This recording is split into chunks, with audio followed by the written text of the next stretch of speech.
Short-sighted di umano ang mga hakbang ng gobyerno para sa energy sector. Ayon sa isang policy analyst, kaya nang mangyari ang krisis sa Middle East, malaking dagok agad ito sa ekonomiya. Yan ang Agenda Weekend Report ni Ches Sulit. Pinuna ni Policy Analyst Professor Emmanuel Leco ang pagkukulang ng Pilipinas para isulong ang alternative sources of energy. Short-sighted pa raw ang mga hakbang ng pamahalaan para pangalagaan ang energy sector.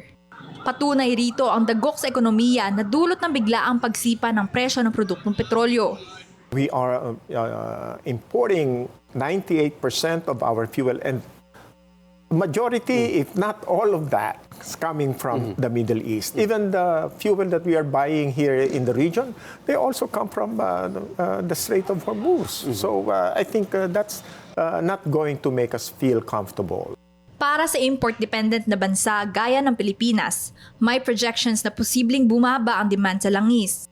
Dulot ito ng geopolitical tensions at pagsirit ng presyo sa global markets. Una nang naitala na nabawasan ang demand ng petroleum products sa Asia-Pacific at Middle East.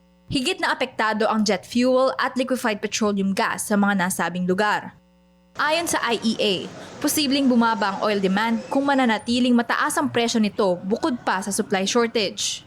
Babala naman ng International Monetary Fund, vulnerable sa energy shocks ang buong Asia dahil sa mataas na dependence nito sa imported fuel. Risks are greater still where energy buffers and fiscal space are limited, or where remittances, tourism, or fertilizer imports add to the exposure. This matters in parts of South Asia, Southeast Asia, and key among the Pacific Island countries. Tinatayang nasa 4% ng GDP ng Asia ang nakasalalay sa paggamit ng krudo. At para harapin ng bansa ang mga hamon na ito, mungkahi ni Leco sa gobyerno, gawing progresibo ang tax structure ng Pilipinas. Just like other countries are doing, I think we should start looking at what can we tax right now and what can we suspend in the meantime while this crisis is ongoing.